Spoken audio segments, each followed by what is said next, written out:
Saya sarankan pemilik-pemilik anjing yang masih lagi belum memohon lesen dengan kita, segerakan permohonan tuan-tuan dan puan-puan ke bahagian pelesenan di bawah Jabatan Kesihatan Persetaran Majlis Bandaraya Alor Setar. Kesedaran masyarakat terhadap kesihatan awam dan kebajikan haiwan terus diperkukuh. Bertempat di pekarangan Alor Setar Mall, program suntikan vaksin rabies daerah Kota Star memudahkan pemilik haiwan peliharaan mendapatkan perkhidmatan di bawah satu lokasi. Kaunter pembaharuan dan permohonan lesen anjing MBAS serta suntikan vaksin rabies oleh Jabatan Perkhidmatan Veterina Negeri Kedah menjadi tumpuan pengunjung. Assalamualaikum warahmatullahi wabarakatuh. Selamat pagi. Nama saya Jufri. Saya berkhidmat di Jabatan Kesihatan Persetaran Majlis Bandaraya Alor Setar. Untuk makluman tuan-tuan dan puan-puan, bawah Majlis Bandaraya Alor Setar ni kita ada peruntukan di bawah UK lesen tahun 2011, iaitu UK kecil pelesenan anjing dan rumah pembiakan.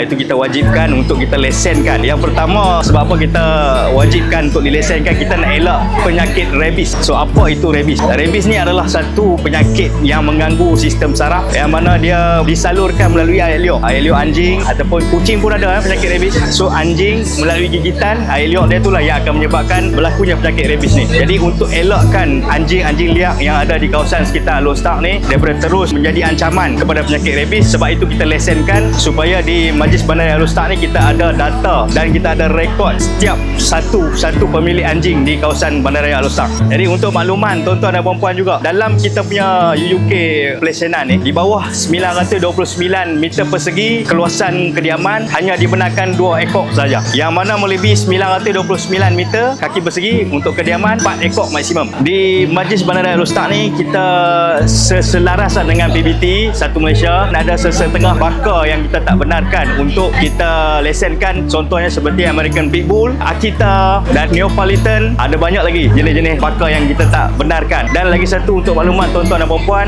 kawasan-kawasan kediaman yang kita tak benarkan lesen, contohnya seperti pangsapuri, kondominium, rumah yang berserata, kita tak benarkan untuk membela anjing. Program anjuran Jabatan Perkhidmatan Veterina Negeri Kedah bersama MBAS ini turut menampilkan pameran informasi daripada MBAS dan Pejabat Kesihatan Daerah Kota Star bagi memberi pendedahan kepada orang ramai mengenai kepentingan pencegahan penyakit rabies. Inisiatif ini diharap dapat meningkatkan tahap kesedaran masyarakat serta memastikan keselamatan kesihatan awam sentiasa terpelihara.